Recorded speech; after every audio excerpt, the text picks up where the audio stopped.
is your usual suspect. Halftime, we are into the halftime for the early kickoff of the Premier League match day 36, a Super Sunday between Newcastle and Chelsea.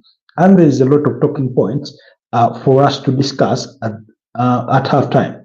A red card for Chelsea, and then Newcastle do obviously have that 1-0 lead that goal scored by Sandro Tonali. And I thought we should get to discuss that. And, you know, we share thoughts on what really just happened in that opening half of the tie between the two sides who are fighting for a place to finish within the top 5 to qualify for next season's UEFA Champions League. So allow me to test our audios as always, and then let's get into the conversation. Let's try and get into the conversation. I'm sort of eager to hear from you guys on what you think. Should have been done, especially for the red card, which I find a very contentious moment, at least in my opinion. Okay, not very contentious, but sort of debatable, if for lack of a better word, to put it that way. For me, it's a debatable decision, and I want to give you my reasons as to why I think it's a debatable decision in itself. So, anyways, welcome back to the channel. Robert Kesakos is your usual suspect once again, and it's halftime score. Newcastle 1, Chelsea 0. Chelsea down to 10 men. Nicolas Jackson was given a red card after a VAR review on the incident that he had with Dan Ban. I think it's Botman with whom he had the incident with. It's Sven Botman with whom he had that bit of incident. But anyways, Chelsea going down by 0-0. I can see Aurora. Hi, Aurora. How are you doing? Where are you from? Nice to have you on my broadcast. I'm good. How are you doing today? How is your Sunday? Is it a Sunday already? Where you are? I don't know. For some people, it may still be a Saturday, given the time differences, but I hope it's already a Sunday for everyone. Hi, Lavagal. Guys, kindly consider like the broadcast and consider subscribing if you're new here. Aurora, yes, I can see you're a new party here. Please subscribe to the channel. Do me that favor and subscribe to the channel. Lavagal, where are you from? How are you doing? How is your Sunday? Do let me know. How is everyone doing? How is your Sunday? How is your day? I see Azak Abdal. Azak Abdal says, hi, can I ask something? Yes, go ahead and ask. I can see a blink. Is it Blinkers or blink? Yeah, blink something. I hope I have not mispronounced your name. You say meow. Oh, is that a cat sound? Lavagal, there's something you've written that that's what masqueta. What's that supposed to mean? I don't know what that means. I don't know what that language is. Kindly indulge me. Let me know what you're trying to mean. But if you're new here, kindly consider subscribing to the channel. Please subscribe to the channel so that our community continues to grow, and also like the broadcast. Please like the broadcast. Consider liking the broadcast. Like the broadcast. And do let me know if any of you is a sports fanatic, if any of you is a football fanatic, if any of you does pay allegiance to any form of sport, whether it's swimming, whether it's you say I'm from here, IL. Does that stand for Ireland? Colin. Hi, Colin. How are you doing? Thank you for liking. Also consider subscribing, please. Colin. That's a beautiful name, Colin. I'll be interested in knowing what country are you from, Colin. It's the first time I'm hearing that kind of name. Illinois. Okay, Lavagal is from Illinois. Good guys. Are you Christian? Yes, I'm a Christian. Attended church today. did attend our church is called Christ the King. So yeah, I'm Christian. Good guys, are you Christian as well? How are you doing? How is your Sunday? Do let me know. Lover says I'm really sad. What's making you sad? What's making you sad? And in any case, if you can't talk about it, I pray that whatever is making you sad, you overcome it.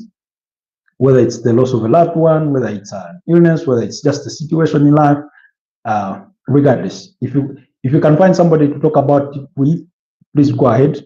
You say RC Fist Court cancelled. Oh, okay. I mean, we all have things that cause us a disappointment in life and make us sad. And for me personally, football is one of those. Every time a team I'm rooting for loses a game, I sort of feel out of the mood, a bit sad. But that's the nature of life.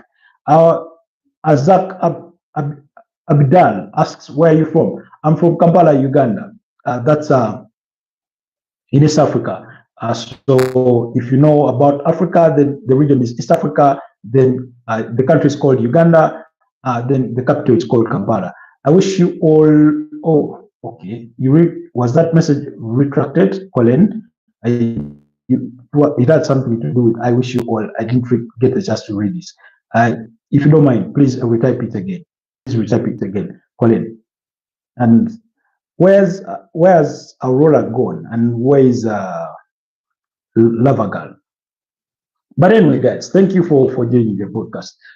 You say, oh, Africa, I like that country. They are all friendly. Yeah, Ugandans are known for being welcoming people, very friendly people. Yeah, in general, that's in general. It's not to say that we don't have shenanigans here, but yeah, I can see Blinkers comes back with his meow. I don't know if you meant for that to be funny or something, but it is what it is. Thank you for joining our broadcast. But like I said, I hope all of you guys are doing well. Hope you're having a beautiful Sunday. It's a good one. We've just had a couple of drizzles here and there. It says I'm from Malaysia. If you know, oh, Malaysia, is it one of the Asian tigers? Malaysia. What do I know about Malaysia? They do produce very good Fanta, because in Uganda we used to have I think a brand called Malaysian Fanta or something like that. So yeah, that's what I know about Malaysia. One of the things that I know about Malaysia. What do you know? What else do you know about Uganda, guys? Anyways, guys, back to the topic. We're speaking football, and it's halftime. Chelsea are down by a goal to nil, and Newcastle in the lead. That goal scored by Sandro Tonali.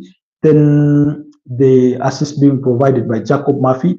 But then Newcastle could have scored much more goals than that. But they sort of tried to look for the perfect goal, and it just didn't come. And then, of course, Robert Sanchez being forced in a couple of saves here and there, including one from Alexander Isak.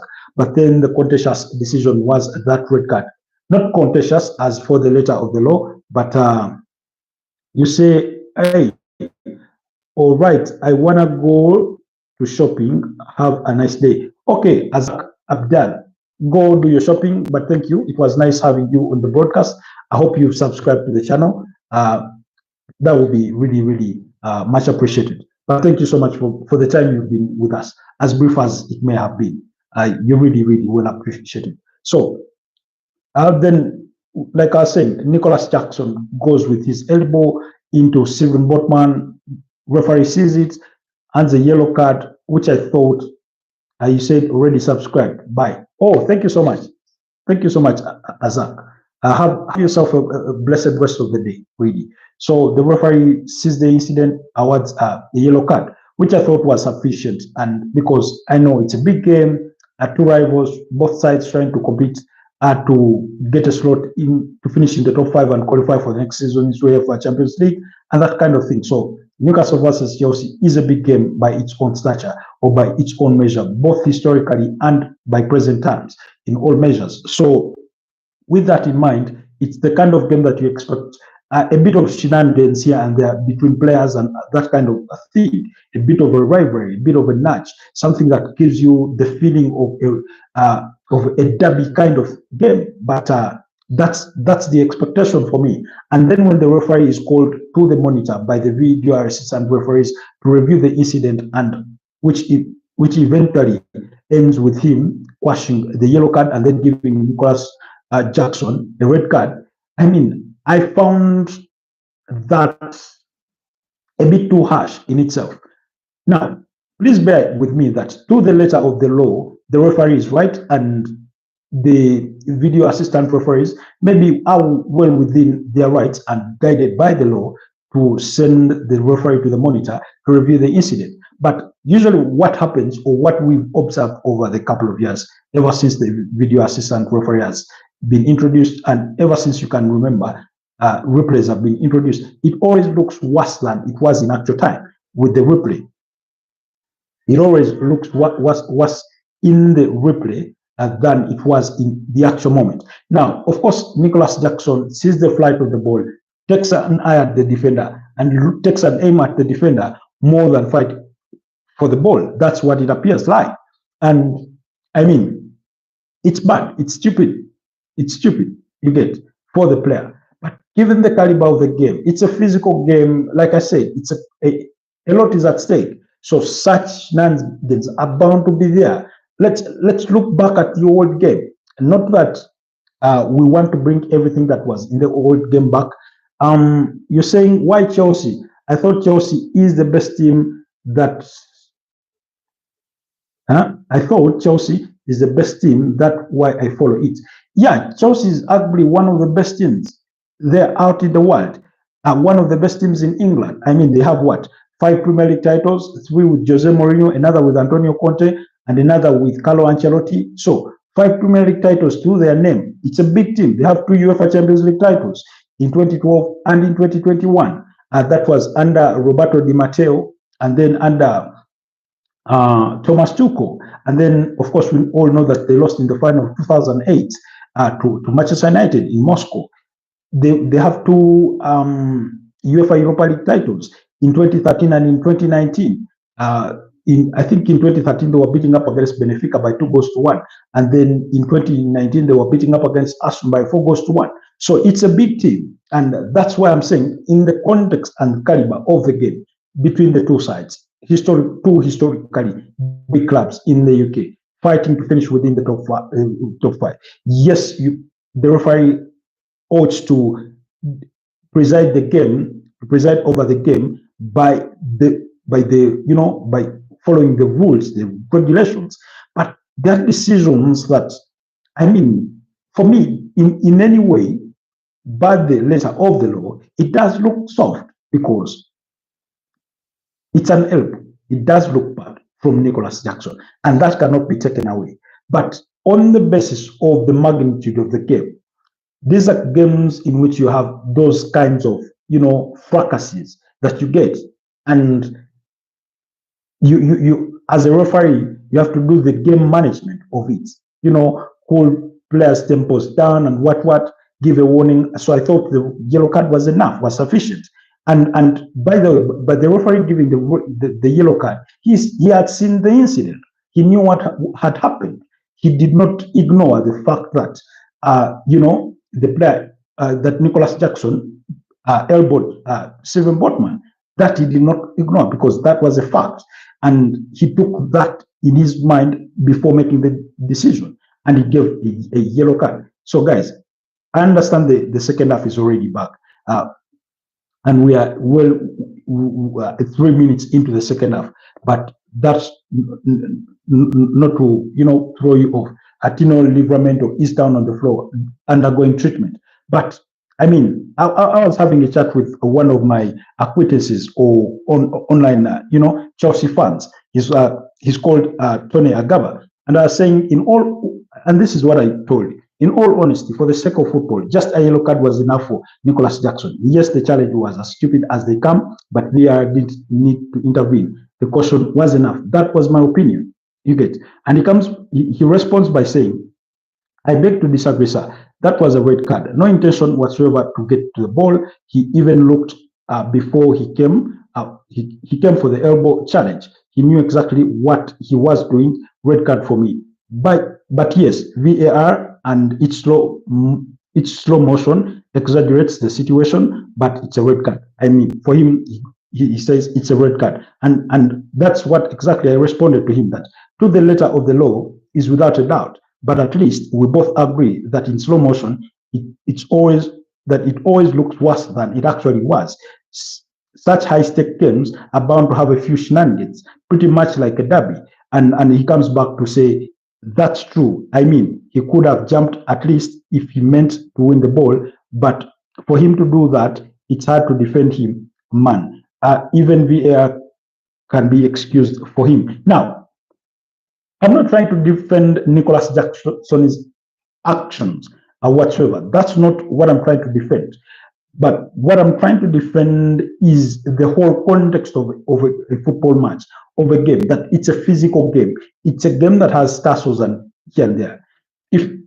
How many times do we see tackles that are almost the intention in the opposing player knows he's well not going to get to the ball, but still goes in for the tackle to maybe avoid, the other player running in the opposite direction to sort of stop a goal scoring moment or opportunity when they're not the last man, and then they get a yellow card and, off we go. So that bit of contentiousness is always going to be there. It's the fight. It's part of the hustle of the game. So by the letter of the law, the referee is right and VAR was right, but because slow motion exaggerates things, so it always does look worse, but also you feel that the foul in itself is not worthy of the red card, as by the way it happened, really.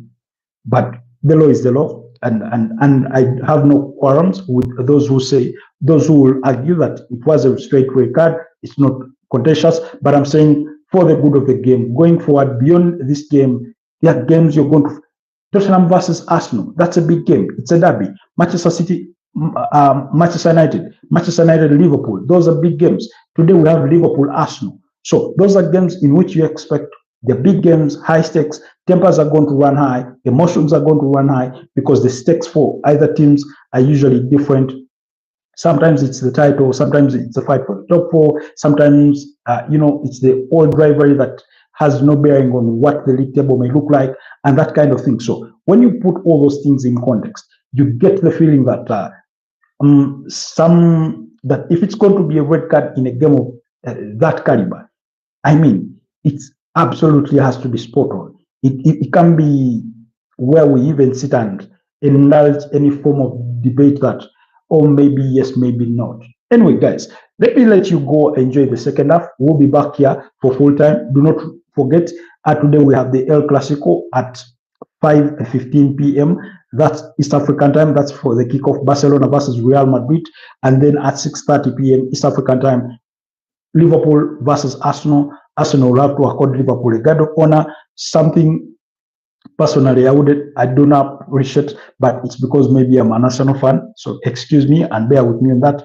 But thank you for being with us. For those that have been with us, for those that were able to let us know where they joined us from, much appreciated. Those that did engage with us, those that managed to like the broadcast, much really appreciated. And I want to send my shout outs to Aurora. Thank you so much for being with us. Lavagal, thank you so much. Blinkes, thank you so much. Azak Abidal, thank you so much for being with us. Colin, unfortunately we lost you, Colin, along the way, but it was really nice having you. And then yes, Lavagal from Illinois. Good guys, thank you so much for being with us. Much appreciated, really. Thank you for your questions and your feedback and your engagement here. So let's go enjoy the second half. We are into about 54 minutes into the second half. Yes, and it's still a goal to nil in favor of Newcastle. Remember, just before I let you go, my prediction had been a 2-2 draw between Chelsea and Newcastle, but that red card clearly changes everything. And Chelsea will be really very lucky and will have to work their socks off to even get a point in this particular fixture, because Remember, both sides are fighting to finish within the top 5 and qualify for the UEFA Champions League. That's beyond my own reservations that Chelsea, I do not feel that they are ready for the Champions League. Same for Manchester United, but we'll have that larger debate on another day. Have a blessed evening for now.